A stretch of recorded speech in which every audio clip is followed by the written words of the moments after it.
Yo, it's your brother MindGameNT, and we are back once again. The NBA season is here. Is here. By the time you're seeing this, the first two games have been played.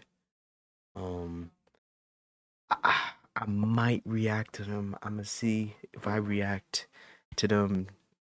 Like, I have to fucking cut the highlights, fucking short. You know what I'm saying? Because copyright. I don't know if I'm gonna react to them or not. I'm still deciding, but if I see a bunch of people reacting to them, I'll react to it. But we have this video by Basketball Reach: 6 things you must know before the 2026 NBA season.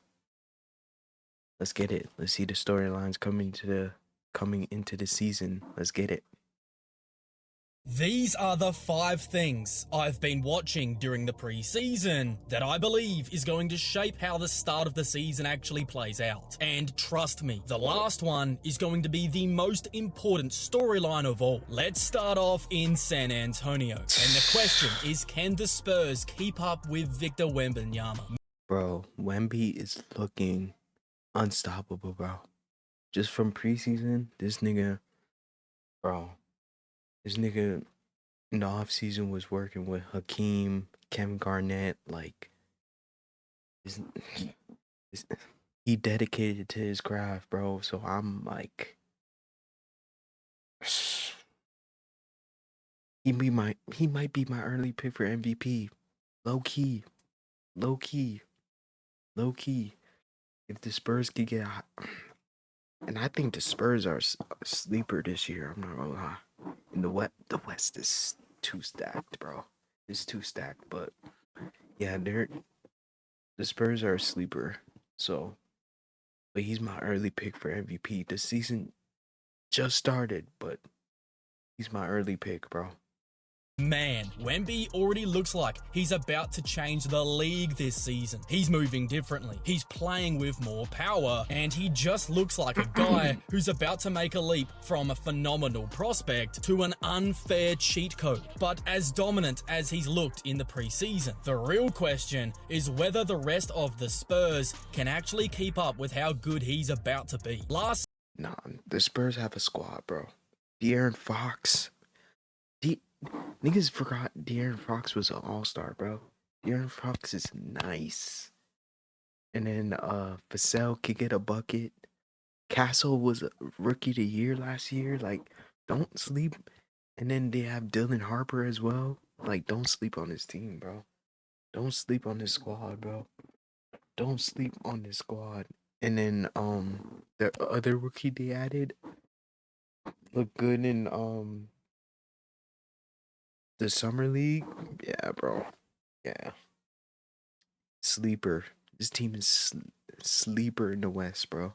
Season, they swung big at the trade deadline, bringing in De'Aaron Fox to pair with Wemby, the kind of elite scoring guard that could open up the floor. It was a bold move, but they wanted to accelerate this rebuild and start competing right away. But things didn't exactly click as they hoped. Fox looked uncomfortable in the new system, way too often just standing in the corners while others were initiating the offense. And his numbers dropped down to just 19 points per game. Not worried about that, bro, because like he said, he just got traded in the during the deadline. So now with the full season, I feel like Fox will get better and adjust to the system and shit. So I'm not worried about this.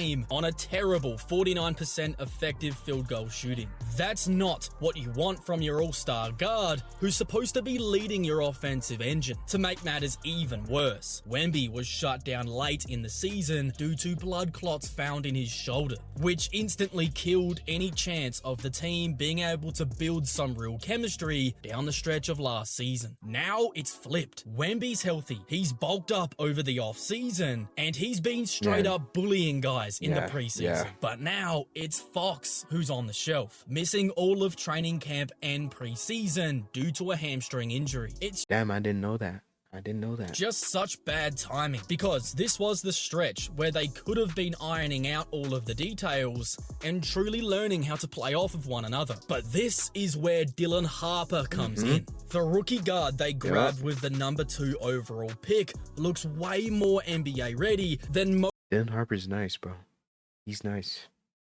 most of us expected. He's got that Jalen Brunson type of feel for the game. Really patient, super polished footwork, always under control. And he stands at 6'6", bringing more size to the backcourt. If he can handle the early point guard duties before Fox gets back, that could be a massive difference between the Spurs keeping pace in the West or digging themselves a hole too early. But even though the Fox situation is concerning, there is still another probably larger concern for the Spurs, and that's their three-point shooting. Last season, they finished 20th in three-point shooting percentage at just 35%, but they were taking the 7th most attempts. That's a tough combo. You want to shoot volume and efficiency, but not one without the other. When you've got a player like Wemby who's going to draw double teams nearly every possession, you need those kick-out shots to fall. Right now, outside of Fox and maybe Wemby himself, they don't have many confident shooters. Harper and Stephon Castle, last season's Rookie of the Year, both prefer to get downhill instead of spacing the floor. That's true. So the Spurs are fascinating. They might have the most talented young core in the league, and Wemby is about to do things that we have never seen before.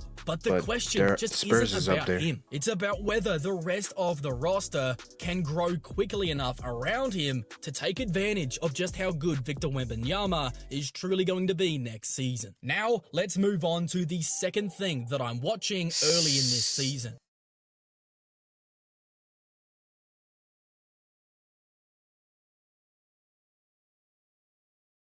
I think Giannis might be out of there, bro. I know he's been saying like, "Oh, I want to stay, but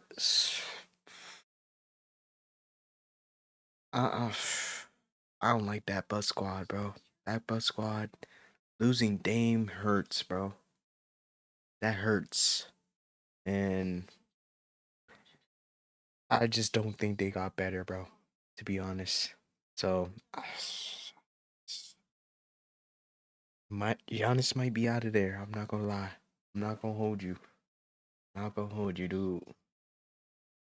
And that is just how good the New Look Bucks really are. Milwaukee are one of the most intriguing teams coming into this season because they've completely changed their identity. They've moved on from Damian Lillard, stretched his contract, and then brought in Miles Turner to form a new look roster entirely built around what Giannis does best. And the question now is whether this identity, basically turning Giannis into a full-time point forward again, can actually work at the highest level. You can already tell what the plan is. The Bucks are trying to play faster than ever before, inspired by what Indiana did last season. They want to get out in transition, use Giannis as an ultimate downhill force, and generate open threes by constantly keeping defenses off balance. We gon' see. And when Giannis was finally able to join the team in preseason, after dealing with COVID back in Greece, you could see the new approach immediately. Against Chicago, I didn't even know Cole Anthony was on the Bucks now.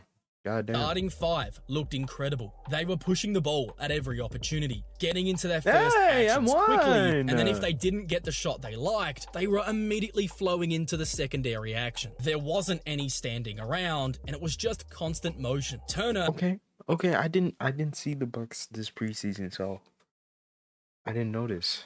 They're gonna pick up the tempo and the pace. I didn't see them preseason, so I don't know. They are in the East, so it could probably work, but we gonna see though. has been the glue of what makes that work. Everybody knows that he's an amazing shot blocker and one of the best three-point shooting bigs in the NBA today. But his basketball IQ is what really stands out. He's always in the right spot, and he makes quick, decisive reads that keep the ball in motion. There were moments where Turner touched the ball and then was able to immediately turn it into a dribble handoff, keeping the defense off balance while keeping Milwaukee's offense in motion. That's what Milwaukee was missing last season: quick decisions and offensive flow. The style also fits their strengths perfectly. Milwaukee were actually the #1 team in three-point shooting percentage last season, but they were 18th in attempts. The complete opposite situation to what was going on with the Spurs. Giannis said in an interview that the goal this year is to get up around 45 threes a game. And in that same night in Chicago, they hit 20 out of 48. 42% from deep. That's exactly the blueprint. I also love that they finally moved Kyle Kuzma to the bench. Starting AJ Green instead keeps that crazy efficient four-man combo together from last season. Giannis, Kevin Porter Jr., AJ Green, and Gary Trent Jr. as they had a ridiculous plus 42 net rating. Now add Miles Turner to that, and you might have one of the most balanced lineups in the NBA. Now, the third thing that I'll be watching this season is just how good the Nuggets are going to be right away after they appeared to fix their weak spots. The Denver Nuggets have been one of the best teams in basketball for years now, but they've had two glaring issues that have held them back from truly cementing themselves as a dynasty. The first was their defense. Well, the second is even more important, but I'll get to that in a second. Starting with the defense though, that had been the one consistent knock on Denver ever since Jokic became the centerpiece of the team.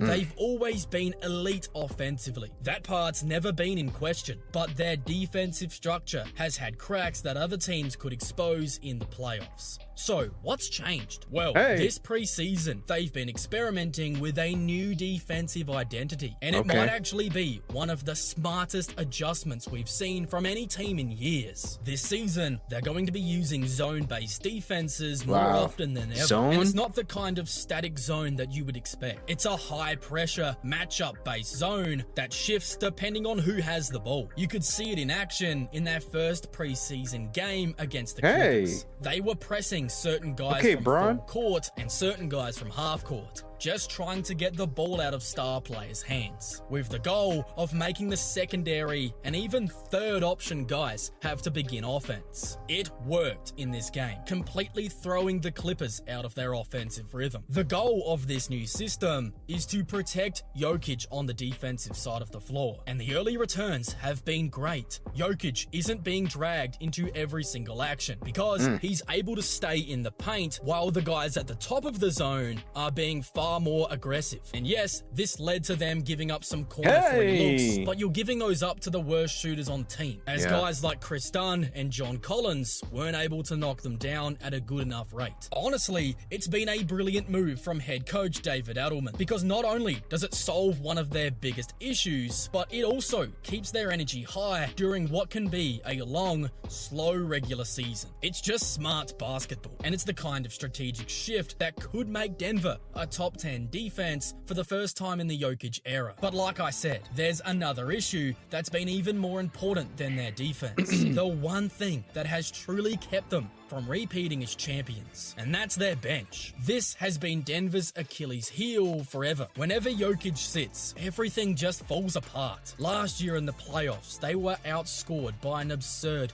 31 points per 100 possessions when Jokic wasn't on the floor. It was legitimately unplayable basketball. But now, for the first time, they actually have real bench depth. Jonas Valanciunas gives them a great secondary hub, a big who can pass and score the ball, allowing them to run similar sets to what Jokic does in the starting five. Then add in Tim Hardaway Jr. and Bruce Brown for scoring and defensive energy, and suddenly that second unit actually appears to be stable. Coach Adelman says he has plans to start the year with a 10 or even 11-man rotation, which means fewer minutes for Nikola Jokic. That's Christian really Braun. important because he just played a career-high 37 minutes per game last season, and that kind of a workload really adds up over a full 82-game season. So, if they can get that down to 33 or 34 minutes a night and still maintain their level, that would be massive long-term. And the move to swap Michael Porter Jr. for Cam Johnson was also a lot smarter than people realize. Porter's shooting dried up in the playoffs after the shoulder injury. And plus Cam Johnson has defense too. Like that's I always thought that was a great trade for Denver. I'm not gonna lie. Or both squads, honestly, because Porter could like show his offensive ability on Brooklyn, and be like the number one option, and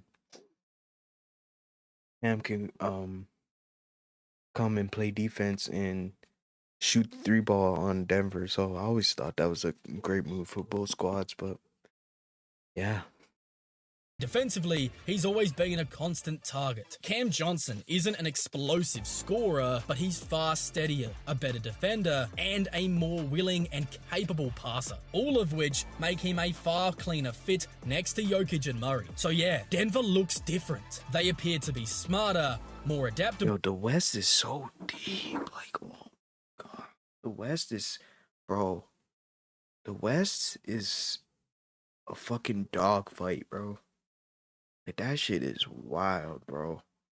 And far deeper. The zone defense is confusing teams, the bench actually looks competent, and Jokic can finally breathe a little bit. I believe this version of the Nuggets might actually be the best team in the NBA this season. Now, the fourth thing I'll be watching is how the Cavaliers plan to navigate the early stretch without key rotational pieces. Cleveland's going to be a fascinating watch early in the year because they're already fighting the injury bug. Darius Garland is still recovering from that toe injury that he suffered in the postseason, and Max Strus is also set to miss the first bit of the year. That is 2 of their 5 starters gone before the first tip, and that leaves a lot of questions about how they're going to look in these first couple of weeks. When Garland is on the floor, Cleveland's offense was just better last season. The ball moved more often, there was more flow, and the role players get more involved. Without him, Donovan Mitchell becomes the full-time initiator, which can work, but it does have clear downsides. Mitchell's a score-first guy, and sometimes that tunnel vision can make their offense too predictable. With Garland on the floor last year, the Cavaliers had a plus 9.4 net rating and an offensive rating of 124.2, which are elite numbers. Without him, they actually had a better net rating of 10.4, but that's a misleading number. The offense dropped off noticeably in the playoffs, and when he didn't play in a game at all, you could see just how much the ball movement suffered, and as a result, all of the role players got cold from 3. Strus matters as well. He's their best connective wing, a guy who can defend multiple positions, handle the ball a little bit, and hit the open threes to keep the spacing clean. Without him, the floor shrinks, and there are less guys who can move that ball around, making life harder on Mitchell and Mobley. But here's the upside. Evan Mobley appears to be ready to take a massive leap this season. Offensively, he's starting to Mobley was going off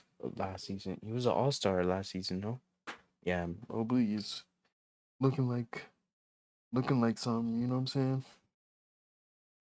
The rhythm, shooting the ball more confidently, attacking off the dribble, and just looking far more assertive overall. Combine that with the fact that he already won the Defensive Player of the Year last season, and He won Defensive Player of the Year last season? Oh, shit. Oh, damn.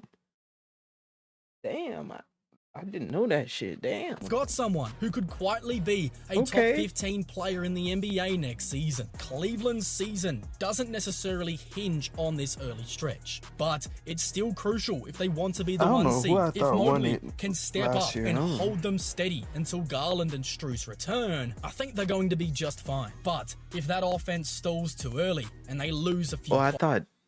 Tyson Daniels won it last year. That's what I was thinking, yeah. Most games, that really could be the difference between them finishing as the 1 seed and the 2 seed, where they're likely to face the New York Knicks in the conference finals. And I'm telling you right now, you want home court advantage for that series, because MSG is a different environment than they're used to. Now, the 5th thing I'll be watching early is whether or not Cooper Flagg can handle. Nah, Cooper Flag looking nice, bro. I know it's just preseason, but he's looking like the real deal, bro. That nigga game polished for a rookie, bro. I'm not gonna lie. It was just a preseason, but great defender. Could put the ball on the floor. Could shoot the ball. Like, can't really find no weaknesses. I'm not gonna lie. But you know, of course, there's gonna be rookie mistakes. All rookies have them. You know what I'm saying? But no, he looking good though in the preseason. We'll see during the regular season. Still my pick for rookie of the year, but and he looking good though. The pressure of being a starter on a team with real championship aspirations. Cooper Flagg might already be the biggest wild card in the league. With Kyrie out to start the season, the Mavericks' entire offensive system has I'm telling you, the West is so, oh my god, the West is so wide open, bro. Like, it's so wide open, bro. Basically been handed to a rookie. That's a massive responsibility. And honestly, I thought they might go through some real growing pains early on. But after watching him through the preseason, I've completely flipped. Cooper looks more than ready for the moment. Jason Kidd's not going easy on him either. He's doing exactly what he once did in Milwaukee with Giannis, throwing him into the deep water and saying, "You're going to learn by doing." He's testing Flagg in every way, putting the ball in his hands, forcing him to run sets, and making him the decision maker from day one. And the craziest part of all of this, it's already working. He made some incredible reads in his first 2 preseason games against Oklahoma City and Charlotte. And then in the 3rd game, they chose to bench D'Angelo Russell and actually made Cooper Flagg the point guard. And guess what? The guy, D'Angelo Russell, and I think his most underrated side of his game is his defense. Like what I just seen in the preseason was just like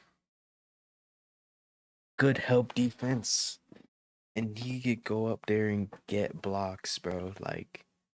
And then in the really 3rd like his game, they chose to bench D'Angelo Russell and actually made Cooper Flagg the point guard. And guess what? The guy looked just as comfortable, which is so scary for the rest of the NBA. And what makes this even more insane is how this isn't a temporary patch. Even when Kyrie Irving comes back, being able to have Cooper as your reliable secondary creator would change everything. It means the Mavericks can continue to run their offense even when Kyrie's getting trapped. That's huge for a team who's trying to play faster this year, and their offensive game isn't necessarily the strong point, leaning heavily onto defense. Oh my god, look at his defense, so impressive over the preseason, making great reads as a facilitator, being as good as advertised on the defensive side of the floor, and being able to fill it up as a scorer as well. If this version of Cooper Flagg holds up, Dallas's entire ceiling changes. He doesn't have to be a stat scorer straight away. He just needs to continue to make the right reads, defend, and hit shots at a good enough level to keep the defense basketball honest. But in the way he's already been doing those things in the preseason, it just makes me think that Dallas might have found something truly special in Cooper Flagg. So I'll definitely be watching how he handles the moment early in the year, because that could absolutely decide their entire season. Now, the 6th and the most important thing that you need to know coming into this season is how I believe the Oklahoma City Thunder are really about to level up again this season. They just won 68 games last season and had a top 3 net rating in the history of the league.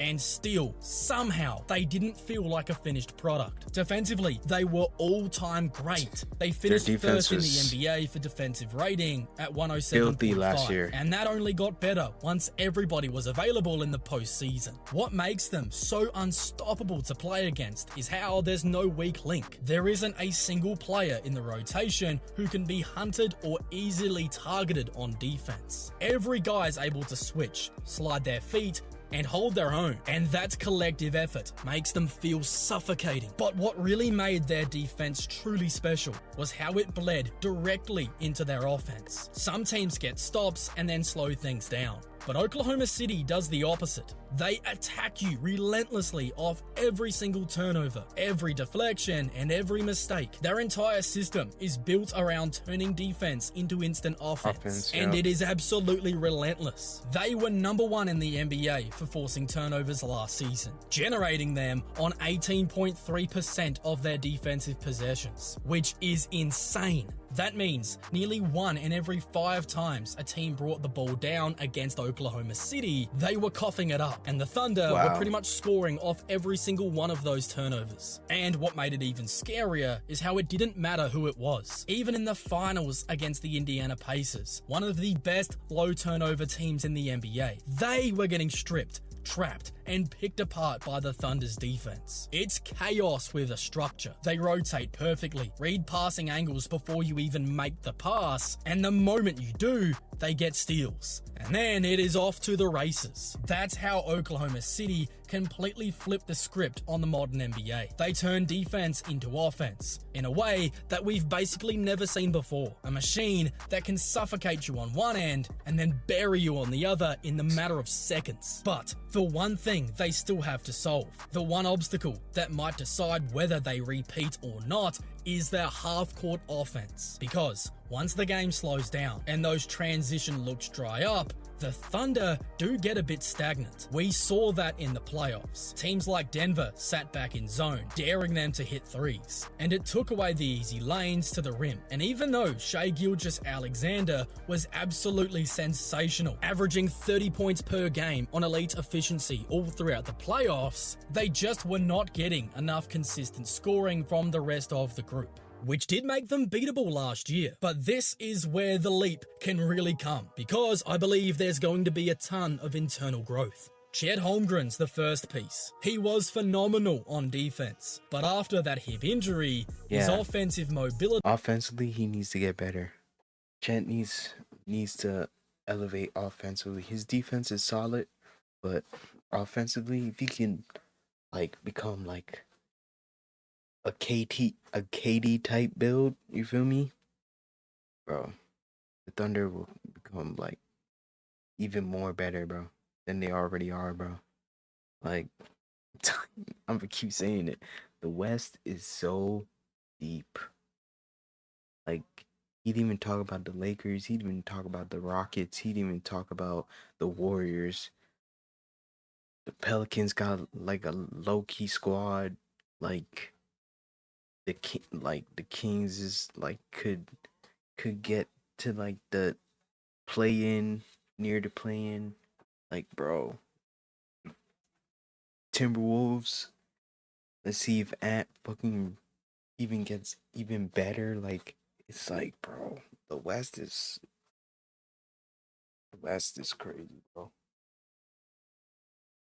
and overall rhythm took a major hit. Thankfully, he's had the whole off-season to try and get back some of that mobility, be lighter on his feet, more confident pulling up with the jump shot, and more comfortable attacking off the dribble. And that alone could completely open up their spacing, as I believe an offensive leap from Chet Holmgren could change everything next season. But he isn't the only one, because you've also got Jalen Williams, who's quietly becoming one of the most complete young players in basketball. He played through a torn ligament in his hand during the entire playoff run, and he still dropped 40 in Game 5, where the Thunder absolutely had to have it. He can handle, pass, shoot, and defend. And the best part about all of it is how he's only getting better. The scary part about all of this is how they're this good before most of the guys on the team have even touched their prime. SGA is just entering his. That's why I said in the beginning of the video, young core is the Thunder, bro.